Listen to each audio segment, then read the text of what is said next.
নমস্কার বন্ধুরা, লতাস হোম কিচেনে আপনাদের অনেক অনেক স্বাগত। আজকের রেসিপি এগ চিলি। আমরা তো ডিম অনেক রকমভাবে রান্না করে থাকি, কিন্তু একবার এই রকম ডিমের এগ চিলি রান্না করে দেখবেন। খেতে কিন্তু দুর্দান্ত লাগে। ঘরে সবজি না থাকলে এই ডিম দিয়ে এগ চিলি রান্না করে ডিনারে খেতে পারেন। আমি এখানে 5টা ডিম সিদ্ধ করে নিয়েছি, আর সিদ্ধ করার সময় জলে একটু ভিনিগার দিয়েছি। 8 থেকে 10 মিনিট ডিমটা সিদ্ধ হতে সময় লেগেছে। সিদ্ধ ডিম খোসা ছাড়িয়ে 2 করে নিয়ে সেই আধখানা থেকে আবার আধখানা করে 2 টুকরো করেছি। দেখুন ঠিক এই রকমভাবে। এরপর আমি 2 চামচ কর্নফ্লাওয়ার ডিমের মধ্যে মাখিয়ে নেব, যাতে ব্যাটারটা ভালোভাবে ডিমের গায়ে লেগে থাকে। এই এগ চিলি রান্না করতে বেশি সবজির দরকার হয় না। দেখুন আমি এখানে পেঁয়াজ কুচিয়ে নিয়েছি 3টে বড় সাইজের। পেঁয়াজগুলো দেখুন একটু বড় বড় করে কেটেছি, ক্যাপসিকামটাও তাই এরকমভাবে বড় সাইজের কেটেছি। আর আমি একটু টমেটো দিয়েছি, একটা বড় সাইজে। টমেটোর দানাগুলো বের করে নিয়েছি, আর ক্যাপসিকামেরও কিন্তু দানা সমস্ত বের করে দিতে হবে। আর 7-8টা কাঁচা লঙ্কা নিয়েছি, 8-10টা রসুন নিয়েছি, আর আদা নিয়েছি 1 ডুমি। লঙ্কা বা ঝালটা আপনারা আপনাদের পরিমাণ অনুযায়ী নেবেন। এবার আমি রসুন আর আদাটা গ্রেটারের সাহায্যে গ্রেট করে নেব। আর আপনারা চাইলে আদা বা রসুনটা ছুরি দিয়ে বা বটি দিয়ে কুচিয়ে নিতে পারেন। ডিমের এই রেসিপিটা খেতে কিন্তু দারুণ হয়। আমার তো মনে হয় বাচ্চারা খুবই পছন্দ করবে, বড়রাও পছন্দ করবে। দেখুন আদা রসুনটা আমি গ্রেট করে নিয়েছি। এবার একটা পাত্রে ঢেলে নেব। আর এই রেসিপিটা একদম চটজলদি হয়ে যায়। ঘরে থাকা উপকরণ দিয়েই এই রেসিপিটা হয়ে যাবে বন্ধু। আপনারা অবশ্যই কিন্তু ট্রাই করবেন। আর আমি দেখুন এখানে একটা ব্যাটার বানিয়ে নেব। প্রথমে নেব 3 চামচ কর্নফ্লাওয়ার, 3 চামচ কর্নফ্লাওয়ার নেওয়ার পর নেব 2 চামচ ময়দা, 1/2 চামচ নুন, আর 1/2 চামচ গোলমরিচ। এবার অল্প অল্প করে জল দিয়ে ব্যাটারটা বানিয়ে নেব।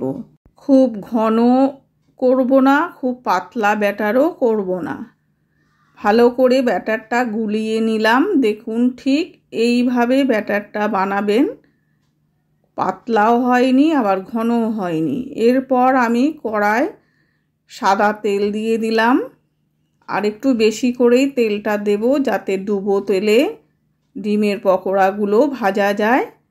এরপর এক এক করে ডিমগুলো ব্যাটারে গুলে আর গরম তেলের মধ্যে দেব। আঁচটা কিন্তু হাই আর মিডিয়ামের মাঝামাঝি রাখবেন, লোতেও রাখবেন না, বেশি হাইতেও রাখবেন না। এক এক করে এবার ব্যাটারে ডুবিয়ে ডিমগুলো তেলের মধ্যে দিয়ে পকোড়ার মতো ভেজে নেব। ডিমের ব্যাটারে ডুবিয়ে এইভাবে পকোড়ার মতো সাদা তেলের মধ্যে ভেজে নেব। এটা কিন্তু সন্ধেবেলা চা কফির সাথে বা শুধু মুখে খেতে কিন্তু দারুণ লাগে বা খুব সুন্দর লাগে। এরপর উল্টে পাল্টে সমস্ত ডিমের পকোড়াগুলো ভেজে নেব। আর খুব মুচমুচে আর খাস্তা হয়, কারণ এর মধ্যে যেহেতু কর্নফ্লাওয়ার দেয়া আছে। 2 পিঠ উল্টে পাল্টে লাল করে ভেজে নিয়েছি। এরপর তুলে নেব সমস্ত ডিমের পকোড়াগুলো।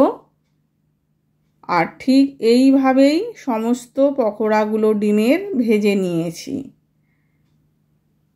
ভেজে নেওয়ার পর এবার আমি একটু তেল কড়া থেকে কমিয়ে নেব, কারণ এতটা তেলে রান্নাটা করব না। 3 হাতা তুলে নিলাম। ঠিক 6-7 চামচ তেলে করব। এরপর দেখুন গ্রেট করে রাখা যে রসুন আদাটা ছিল তেলের মধ্যে দিয়ে ভেজে নেব, আর এই সময় কিন্তু আঁচটা হাই ফ্লেমে থাকবে। এরপর দেব কুচিয়ে নেওয়া পেঁয়াজ আর ক্যাপসিকাম আর পেঁয়াজ দিয়ে ভালো করে ভেজে নেব। ক্যাপসিকাম পেঁয়াজ ভালো করে ভাজার পর এরপর দিয়ে দেব কাঁচা লঙ্কা আর টমেটো কুচি। কাঁচা লঙ্কা টমেটো কুচিটাও ভালো করে ভেজে নেব পেঁয়াজ আর ক্যাপসিকামের সাথে, আর আঁচ কিন্তু হাই ফ্লেমে থাকবে। দেখুন এরপর দিয়ে দেব নুন, আর নুনটা আমি একটু কমই দিয়েছি যেহেতু সসের মধ্যে নুন থাকে, আর চিনি দিয়েছি 1 চামচ। চিলি চিকেন বা এগ চিলি এইসব চাইনিজ রান্নাগুলো একটু ঝাল ঝাল মিষ্টি মিষ্টি হয়। সমস্ত সবজি ভাজা হয়ে গেছে। এরপর দেব 1 চামচ ভিনিগার আর 2 চামচ ডার্ক সোয়া সস আর 2 চামচ চিলি সস। এরপর দেব 2-3 চামচ টমেটো সস। দেওয়ার পর সমস্ত সস সবজির সাথে ভালো করে মিশিয়ে নেব। ভালো করে মিশিয়ে নেওয়ার পর এরপর আমি দিয়ে দেব ওখানে পরিমাণ মতো জল। যে যেরকম গ্রেভি খাবেন সেই অনুযায়ী জলটা দেবেন। আর আমি আর কর্নফ্লাওয়ার গুলবো না, কারণ আমার ডিমের গোলায় যে ব্যাটারটা দিয়েছিলাম অনেকটা ব্যাটার বেঁচে গেছে, সেটাই আমি দিয়ে দিলাম। কাজেই আলাদা করে আর আমি ব্যাটার গুলিনি। আপনাদের যদি ব্যাটার না বেঁচে থাকে আপনারা কর্নফ্লাওয়ার 2 চামচ ঠান্ডা জলে গুলে নেবেন। গ্রেভিটা ফুটে ওঠার পর ডিমের যে পকোড়াটা ভেজে রেখেছিলাম এবার গ্রেভির ওপর দিয়ে ঠিক 2-3 মিনিট নাড়াচাড়া করে নিয়ে নামিয়ে নেব। বেশি ফোটানোর কিন্তু এই সময় দরকার নেই।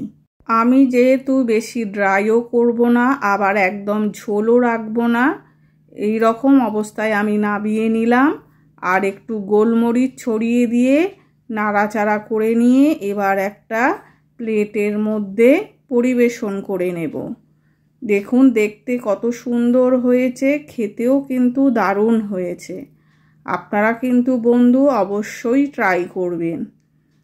আর যদি ভালো লেগে থাকে তাহলে একটা লাইক করবেন, কমেন্ট করবেন।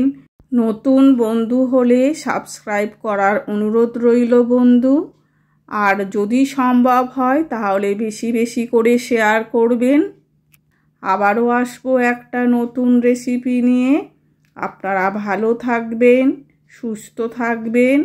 আর পুরো রেসিপিটা দেখার জন্য আপনাদের বন্ধু অনেক অনেক ধন্যবাদ।